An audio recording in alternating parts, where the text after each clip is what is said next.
Magkahiwalay na nararatipikahan ngayong araw ng Kamara at Senado ang BICAM report sa 6.793 trillion peso 2026 national budget. At para walang duda sa paggastos, magkakaroon din daw ng transparency portal para sa proyekto ng mga ahensya. Balitang hatid ni Jonathan Andal.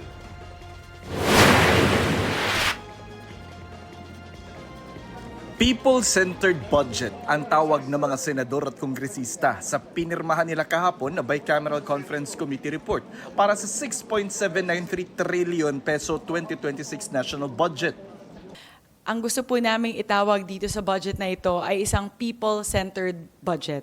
Ito pong budget na ito ay talagang pinaghirapan na buuin ng Kongreso at ng Senado at ginawa po namin ang lahat para ito po ay maging transparent, accountable. This is a product of the very first open BICAM in history. Ito naman po ay ginawa ho natin dahil gusto ho natin maibalik ang tiwala ng taong bayan sa ating pamahalaan.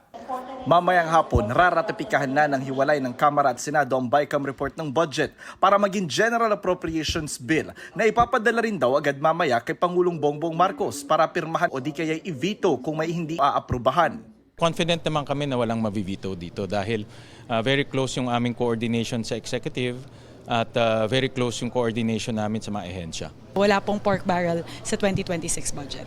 Dati nang sinabi ng Malacanang na pag-aaralan muna ng Pangulo ang 2026 budget kaya sa unang linggo na ito ng Enero mapipirmahan. Isa sa mga pagbabago sa 2026 budget ay ang pagbabawal na sa mga politiko na makialam sa pamimigay ng ayuda ng gobyerno. Lahat po ng types, AX, MAIP, tupad, covered na po yun. Mayroon pong prohibition sa political involvement. Hindi rin sila pwedeng maglagay ng mga tarpaulin or paraphernalia during the distribution. Para iwas korupsyon naman at para madaling bantayan ang paggastos sa kaban ng bayan, iniutos na ngayon sa 2026 budget na magkaroon ng mga ahensya ng transparency portal.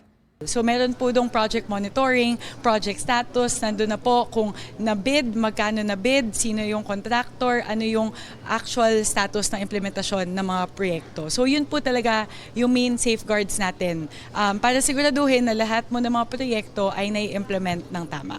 Sa 23 senador at kongresistang miyembro ng BICAM, 11 lang ang humarap kahapon at personal na pumirma. Higit kalahati ang wala. Yung mga hindi nakapunta nagpadala ng authorization for their e-signatures. All 11 BICAM members will vote in favor of the ratification of the Bicameral Conference Committee report.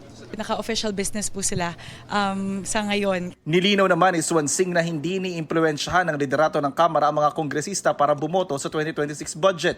Yan ay matapos sabihin ni Batangas Representative Leandro Leviste na inalok daw siya ng incentive na 151 million pesos na alokasyon sa 2026 budget ng isang abogadong nagpakilalang galing daw sa opisina ni Swansing. Hindi po iniimpluwensyahan ng House leadership ang sino mang individual na miyembro ng Kongreso, ng Kamara na bumoto ng kung papaano mang paraan. Jonathan Andal, nagbabalita para sa GMA Integrated News.